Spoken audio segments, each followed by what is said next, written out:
बाड़मेर के इंदिरा कॉलोनी में दर्जियों का वास में स्थित बाबा रामदेव मंदिर में सोमवार को 7 दिवसीय श्रीमद् भागवत कथा का आयोजन किया जा रहा है।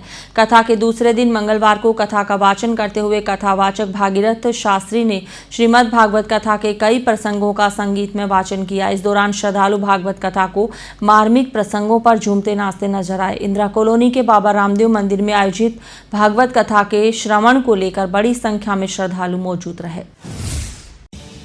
बाड़मेर के इंदिरा कॉलोनी के दर्जियों का वास में स्थित बाबा रामदेव मंदिर में 7 दिवसीय श्रीमद् भागवत कथा का आयोजन किया जा रहा है। कथा के दूसरे दिन मंगलवार को कथा का वाचन करते हुए कथावाचक भागीरथ शास्त्री ने श्रीमद् भागवत कथा के कई प्रसंगों का संगीतमय वाचन किया। इस दौरान श्रद्धालु भागवत कथा को मार्मिक प्रसंगों पर झूमते और नाचते नजर आए। कथा का वाचन करते हुए कथा व्यासदेव भागीरथ शास्त्री ने सुखदेव जन्म, परीक्षित श्राप और अमर कथा का वर्णन किया। उन्होंने कहा कि भगवान की कथा विचार योग, वैराग्य, ज्ञान और हरि से मिलने का मार्ग बता देती है। राजा परीक्षित के कारण भागवत कथा पृथ्वी के लोगों को सुनने का सौभाग्य प्राप्त हुआ। समाज द्वारा बनाए गए नियम गलत हो सकते हैं, किंतु भगवान के नियम ना तो गलत हो सकते हैं और न ही बदले जा सकते हैं। उन्होंने कहा कि भागवत के 4 अक्षर, इसका तात्पर्य यह है कि भा से भक्ति, ग से ज्ञान, व से वैराग्य और त से त्याग जो हमारे जीवन में प्रदान करे उसे हम भागवत कहते हैं।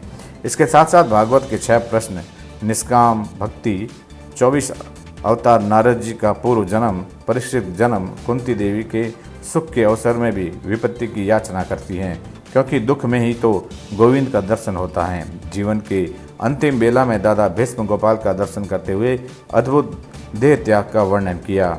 साथ ही साथ परीक्षित को श्राप कैसे लगा तथा भगवान श्री सुखदेव उन्हें मुक्ति प्रदान करने के लिए कैसे प्रकट हुए इत्यादि कथाओं का भावपूर्ण वर्णन किया गया।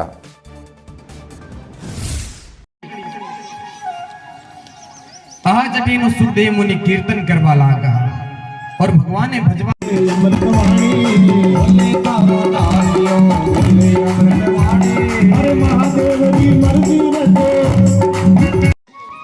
कहीं बात है।